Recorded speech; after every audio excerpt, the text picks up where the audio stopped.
We are going to make a new project using this Arduino Uno microcontroller. Okay,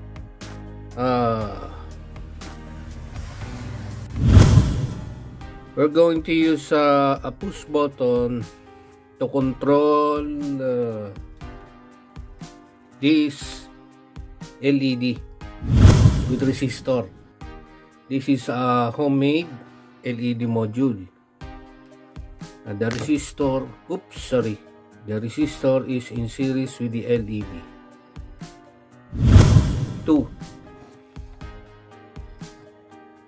We're going to control the two LED to toggle it on off, on off, on off, off, on, and then we're going to turn on and off these two LEDs using Arduino Uno microcontroller. One push button, two LED. Controlling these two LEDs. So we need to upload a code to our this Arduino Uno microcontroller for this Arduino.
This is now our new circuit. In here we have the breadboard, jumper wires, our Arduino Uno microcontroller, and then the push button, and then the LED module. That's the LED module we're going to control, mounted on a breadboard. So we are done with our uploading the code. So we can use external supply 9 volts, and then with this barrel plug, connect the plug to the port, barrel port.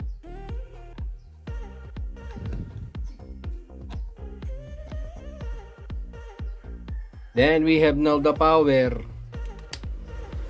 You see Arduino Uno power LED.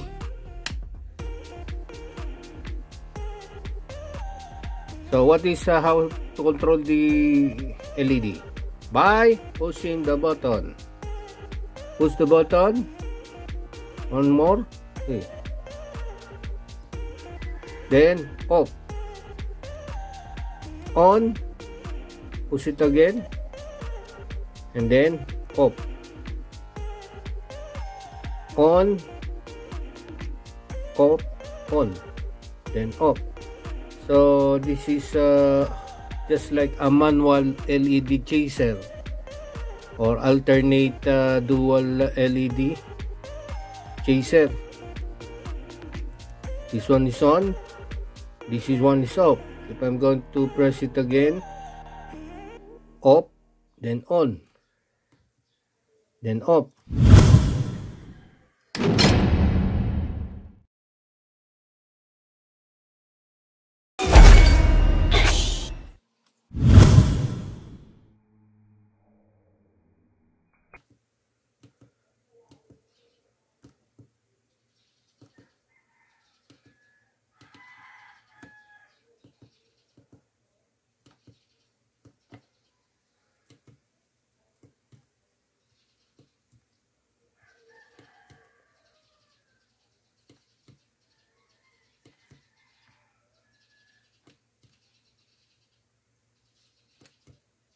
So we control the two LEDs using the push button and the Arduino Uno and our external battery supply of 9 volts.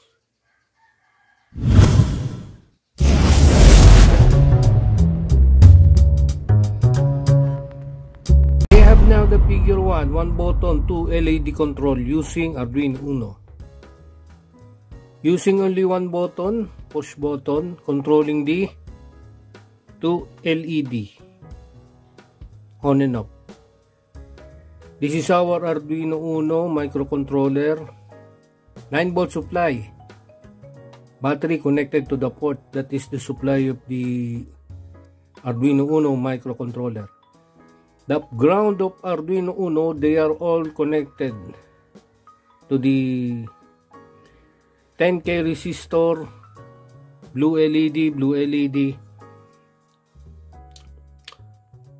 and the Arduino. The switch is connected to the 5 volts of the Arduino, 5 volts of the Arduino, and then the other end to the pin number 4. So this is configured in our code as an input. Pin number 4, input switch. So this is input, and then we have this grounding resistor 10K. What's the use of this resistor in the circuit? That is to prevent the input pins from floating. Without 10K, it will there is no what is the identification of this pin, if it is on or off. So here it is off. At the same time, it serves as a pull down resistor to keep this pin from not floating, or to avoid floating pins, input pins, because we have a switch here connected to 5 volts and then the pin number 4, and then this pin number 11 configure in the code as an output out switch in, LED out, output LED 1 blue with series resistor, current limiting resistor to prevent from burning the LED. Also this 330. This is a module, but here we are using a schematic diagram for the LED. But we know that this is a module, homemade module, but that is the circuit connection. So whenever we press the button, this LED turns on, this is off. Then pressing it again, it will turn off now this LED, and this one now turns on. And then press it again, both will be turned on, off. So on, off, on, then both are turned off.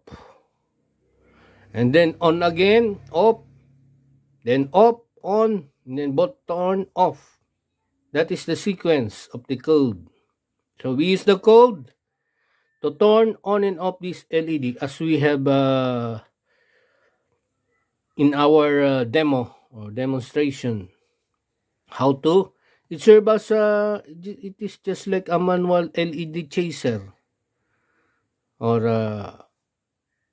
that is the One button, 2 LED control, using only one button to control 2 LEDs with the help of Arduino Uno and the code.